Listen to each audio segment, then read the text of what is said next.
What's up, YouTube fam? This is your girl, Mrs. Tony Two Times, and we back with another video. Let's hear from tonight's sponsor, and then we'll jump right into it. This video is brought to you by Cool Green Clothing.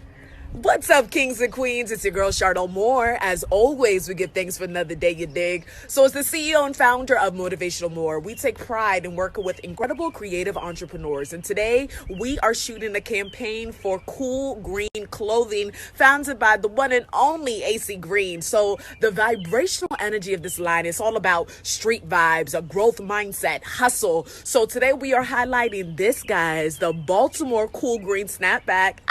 How cute is this? Look at this. So we're going to have so much fun on the shoot. And I'm telling you, follow Cool Green Clothing. It's so important for us to support our entrepreneurs. There's so much talent in Baltimore. And as a creative entrepreneur myself, I know how hard it is. And I love to see just people going out there and going for their dreams. So let's get it. Bless up.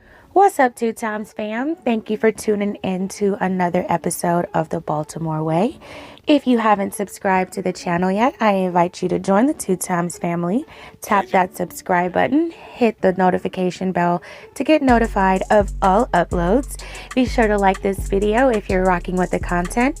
Comment down below and share your thoughts. Of course, always keeping it respectful. Share this video with everyone you know. Make sure you watch until the end to hear the full story. In this video, we will be talking about an on-again, off-again relationship that turned for the worse. So let's get right into it. Dominic, 43, and Shanika, 36, had a complicated relationship after their marriage in 2006.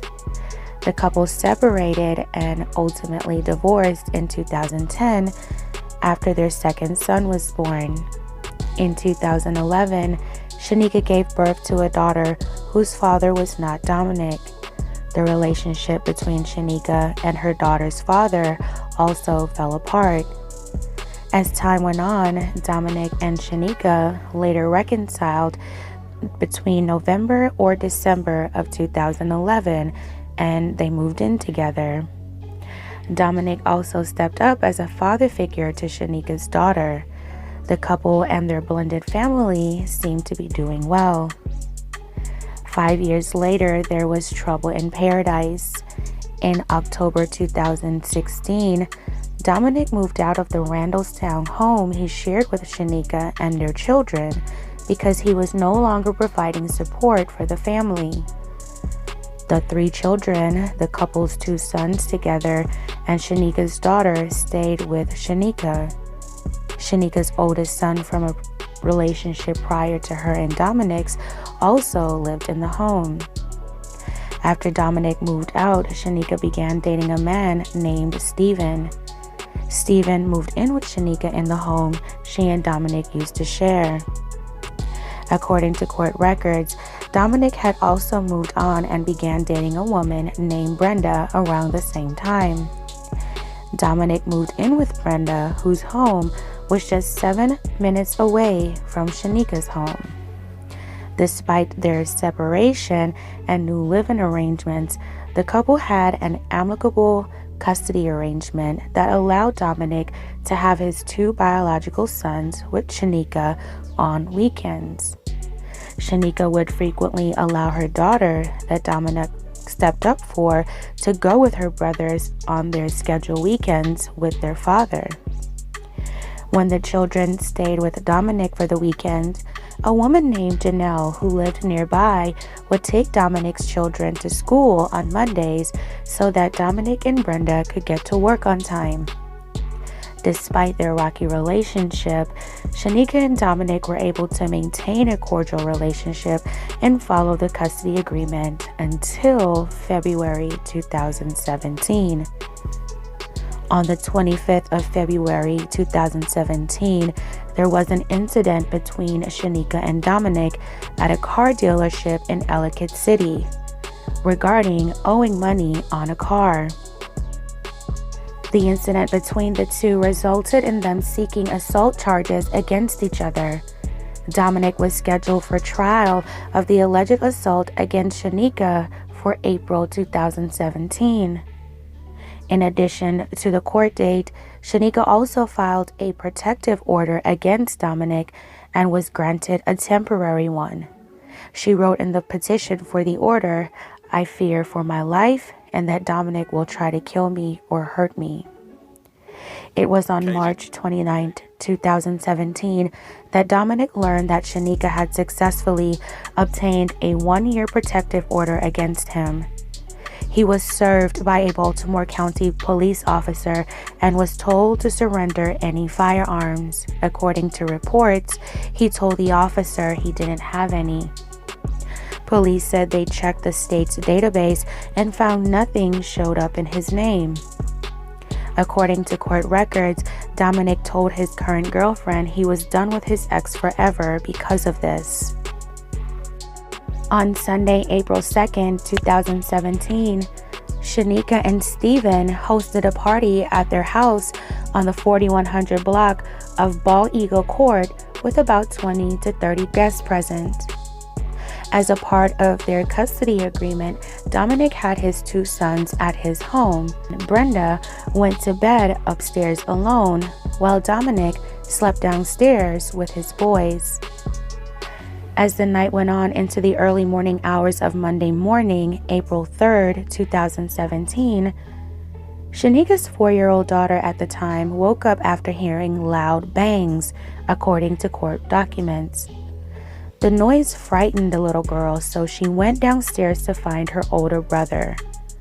Court documents state that it wasn't unusual for the little girl to come into her big brother's room in the middle of the night, so her brother thought nothing of it and they both returned to sleep.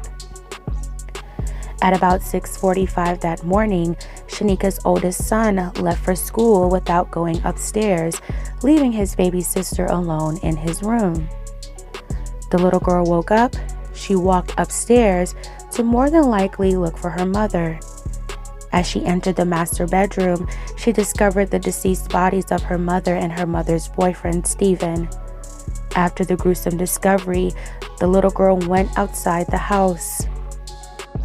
According to Dominic's version of events, he decided to take his two sons to school that morning of April 3rd because his boss allowed him to come in a little later to work.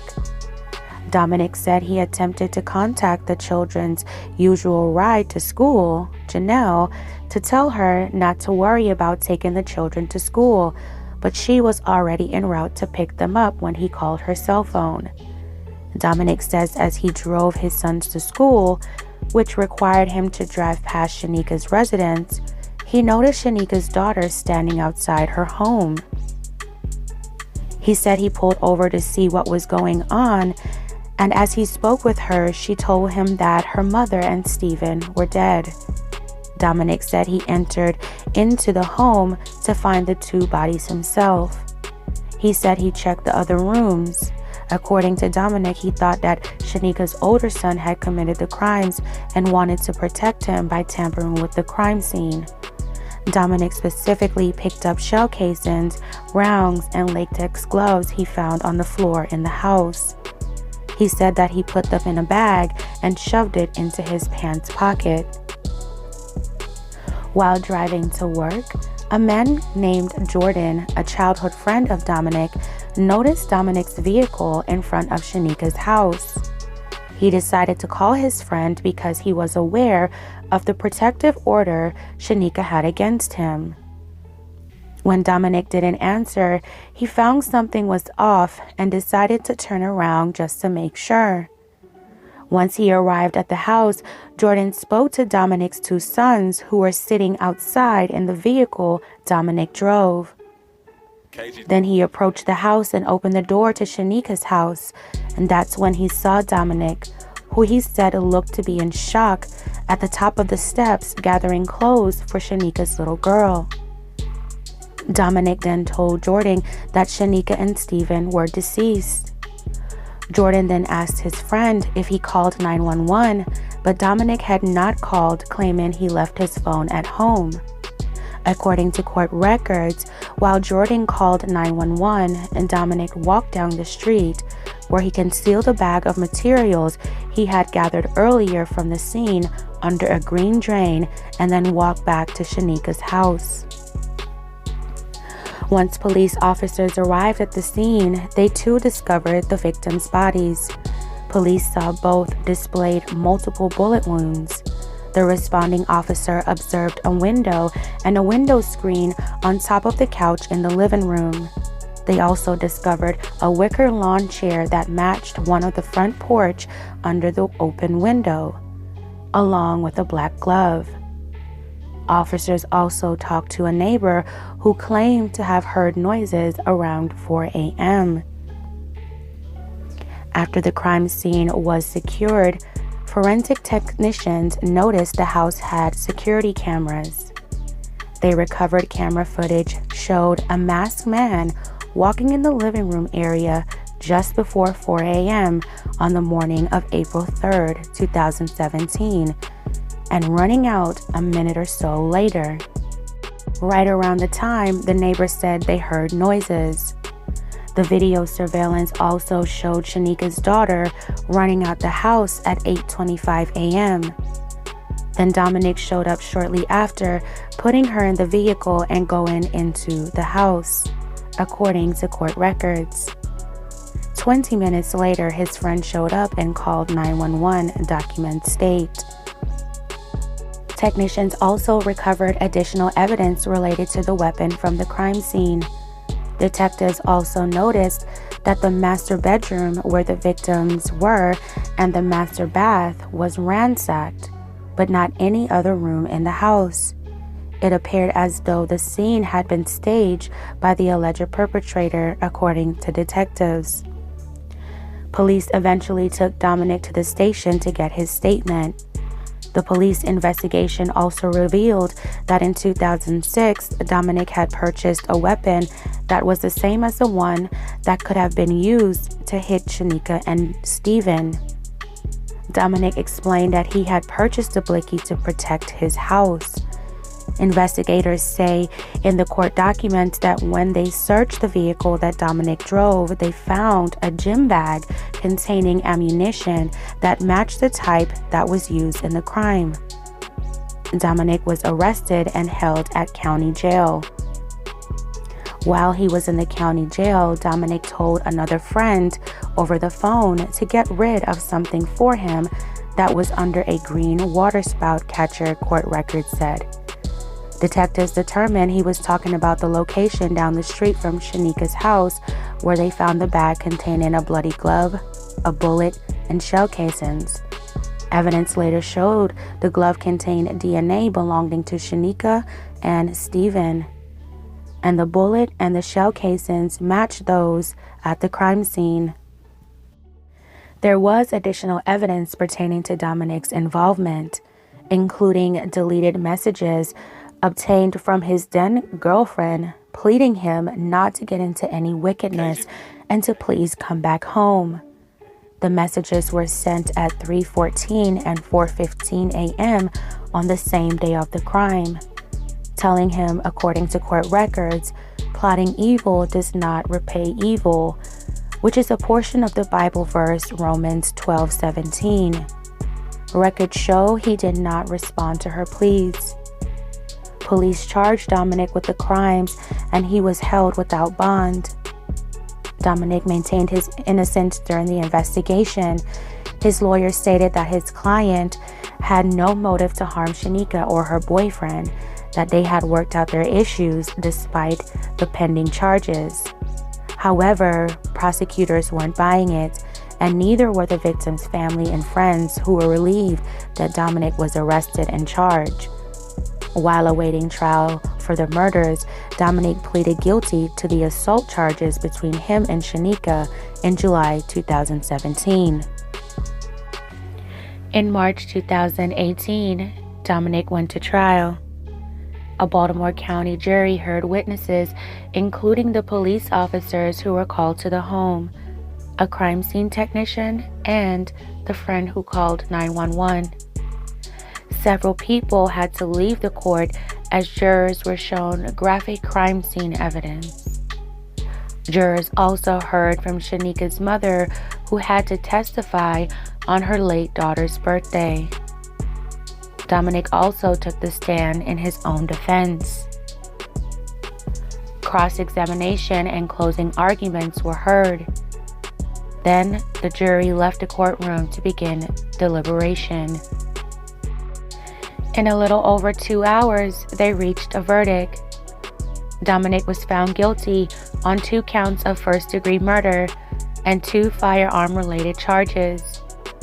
In July 2018, he was sentenced to life in prison without parole and another life sentence.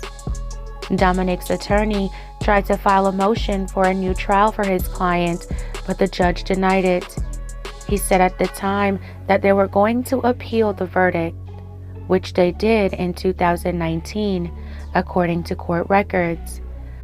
However, it doesn't appear that the appeal has actually changed the outcome of the original verdict. For now, justice still stands for Shanika and Stephen. Rest in peace to Shanika and Stephen. My sincerest and deepest condolences to their families. Domestic violence allegations could sometimes have so many loopholes when it involves the system. It seems like Shanika did all she could to protect herself from an ex she feared, who would harm her or take her life. She pressed charges and filed a protective order. It's so sad that her efforts appear to be in vain. Hopefully, this case brought to light the errors of the system ways when it comes to domestic violence allegations. Alright fam, tell me what you think of this video down in the comment section below. This is a crazy story. I apologize if this video was triggering to anybody. Domestic violence is not an easy topic or situation to discuss.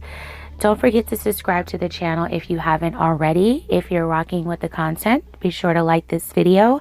Thank you for watching until the end. Stay prayed up in these times. Blessings, fam. This your girl, Mrs. Tony 2 Times, and I'm out.